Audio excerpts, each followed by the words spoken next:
Hello, it's Alex, the Bookybus.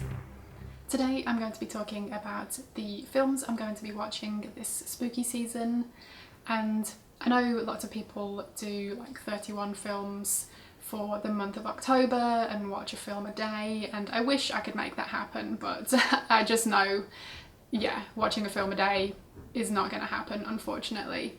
So usually I end up doing 13 films for the month of October. But this year I decided to pick 31 films, but I am spreading that out over both September and October. So hopefully I can get to them all within that time. And at the time of filming we're already like midway through September, so admittedly I have already started watching some of these films, but let's pretend I had my act together and I filmed this a couple of weeks ago. Most of these are horror films, but there are a few here that aren't.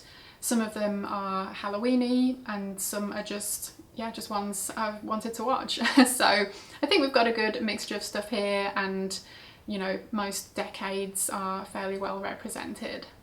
Also, apologies for any background noise. There's some construction work going on next door, so yeah, apologies in advance, but hopefully it won't be too bad.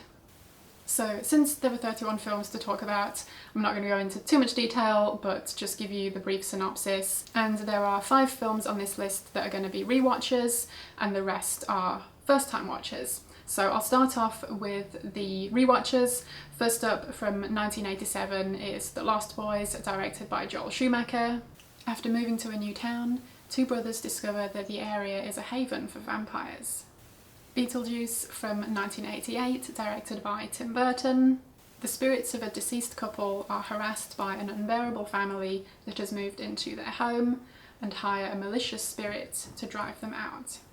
The Burbs from 1989, directed by Joe Dante.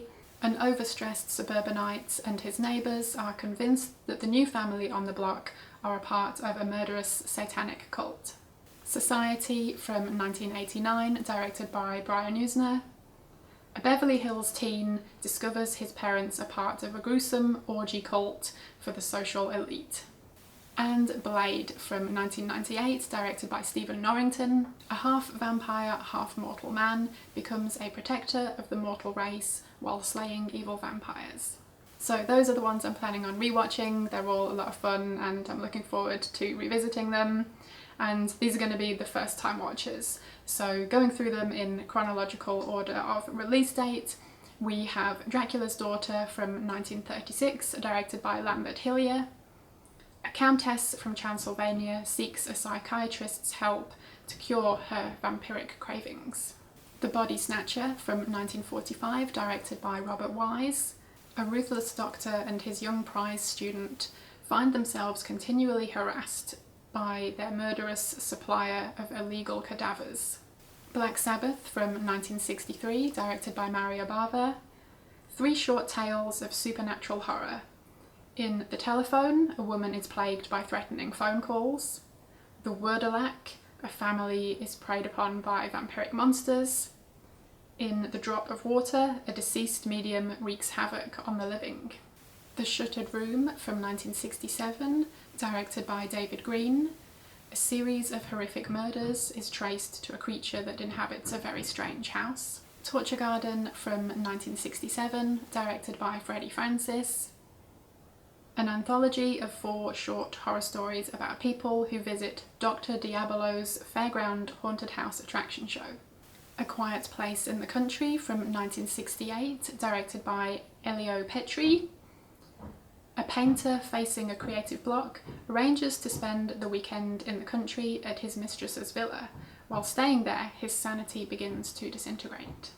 The Dunwich Horror from 1970, directed by Daniel Haller.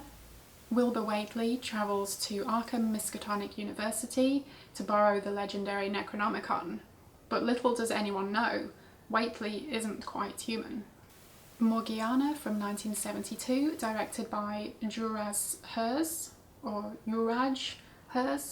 Clara and Victoria are sisters. Their father dies, leaving most of his property to Clara.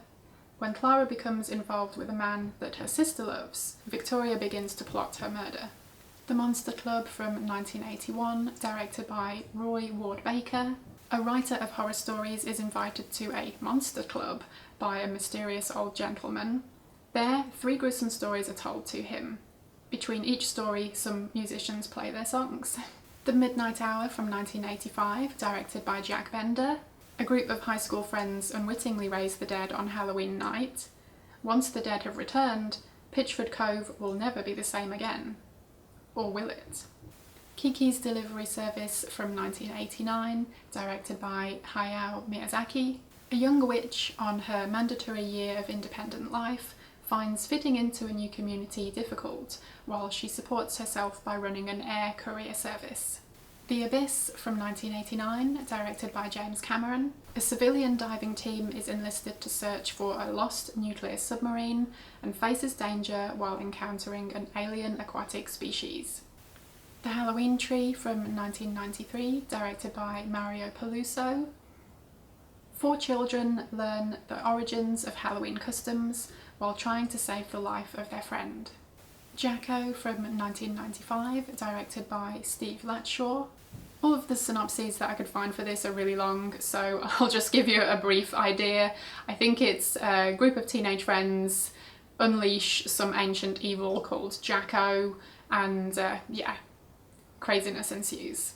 It looks like fun. Whispering Corridors from 1998, directed by Ki Hyung Park. Another one with only really long synopses that I could find, so the general gist is supernatural stuff going on in a school. Sounds good to me. Idle Hands from 1999, directed by Rodman Flender. A teenage slacker's right hand becomes possessed with murderous intent. That's what you want, you just want a short and sweet synopsis. Bones from 2001, directed by Ernest R. Dickerson. Over 20 years after his death by a gunshot, Jimmy Bones comes back as a ghost to wreak revenge on those who killed him and to clean up his neighbourhood. Urban Legends Bloody Mary from 2005. On a prom night dare, a trio of high school friends chant an incantation, unleashing an evil spirit from the past with deadly consequences. Blood, Tea and Red String from 2006, directed by Christiana Kegavsky. A handmade stop-motion fairy tale for adults that tells the tale of the struggle between the aristocratic white mice and the rustic creatures who dwell under the oak over the doll of their heart's desire. Murder Party from 2007, directed by Jeremy Saulnier. A random invitation to a Halloween party leads a man into the hands of a rogue collective intent on murdering him for the sake of their art, sparking a bloodbath of mishap, mayhem and hilarity. The Purge from 2013, directed by James DeMonaco. A wealthy family is held hostage for harbouring the target of a murderous syndicate during the Purge, a 12-hour period in which any and all crime is legal. Stoker from 2013, directed by Park Chan-wook. After India's father dies, her uncle Charlie, who she never knew existed, comes to live with her and her unstable mother. She comes to suspect this mysterious, charming man has ulterior motives and becomes increasingly infatuated with him. The Pond from 2021, directed by Peter Pasek. An anthropology professor was kicked out from his university for claiming to be on the threshold of an apocalyptic discovery. Someone or something is still interested in his work. Sound of Violence from 2021, directed by Alex Neuer.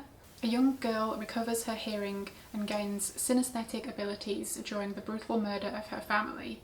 Finding solace in the sounds of bodily harm, as an adult she pursues a career in music, composing her masterpiece through gruesome murders. Candyman from 2021, directed by Nia DaCosta.